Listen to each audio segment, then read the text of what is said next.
40 साल बाद Bofors case बंद, सुप्रीम कोर्ट ने आखिरी याचिका खारिज की। घोटाले के आरोप से राजीव गांधी 1989 का चुनाव हारे थे। करीब 40 साल पुराने बोफर्स घोटाले पर सुप्रीम कोर्ट ने गुरुवार को आखिरी याचिका भी खारिज कर दी। इसके साथ ही अब यह मामला पूरी तरह खत्म हो गया है। मीडिया रिपोर्टर्स के मुताबिक जस्टिस जे.बी. पारदीवाला और जस्टिस के विनोद चंद्रन की बेंच ने कहा कि अब इस केस में आगे सुनवाई की ज़रूरत नहीं है। कोर्ट ने 2005 के दिल्ली हाई कोर्ट के उस फैसले को चुनौती देने वाली अपील भी सुनने से मना कर दिया, जिसमें हिंदुजा ब्रदर्स और बोफर्स कंपनी को बरी कर दिया गया था। यह मामला 1986 की उस डील से जुड़ा है जिसमें भारत ने स्वीडन की कंपनी बोफर्स से 1437 करोड़ रुपए की तोपें खरीदी थी।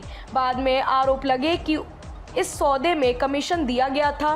घोटाले के आरोप से राजीव गांधी 1989 का चुनाव हार गए थे। यह मामला 1986 में भारत सरकार और स्वीडन की कंपनी AB बोफर्स के बीच हुई 1437 करोड़ रुपए की तोप खरीद डील से जुड़ा है। 1987 में खुलासा हुआ कि इस सौदे को हासिल करने के लिए कथित तौर पर कमीशन रिश्वत दिया गया। इसके बाद यह मामला देश के सबसे बड़े राजनीतिक घोटालों में शामिल हो गया। बोफर्स केस लंबे समय तक चर्चा में रहा, लेकिन अदालत में यह टिक नहीं सका। इसकी सबसे बड़ी वजह जांच और सबूतों से जुड़ी खामियां रही। ठोस सबूत पेश नहीं हो सके। दिल्ली हाईकोर्ट ने 2005 के फैसले में कहा कि सीबीआई आरोपों को साबित कराने के लिए पर्याप्त और भरोसेमंद सबूत नहीं दे सकी।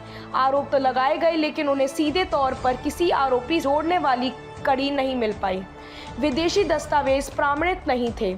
जांच पे सीबीआई को स्वीडन से जो कागज मिले वे असली नहीं थे और ठीक से सत्यापित भी नहीं थे। कोर्ट ने कहा कि ऐसे कागजों के आधार पर किसी को आरोपी बनाना सही नहीं है और इससे न्याय प्रक्रिया का गलत इस्तेमाल होता है।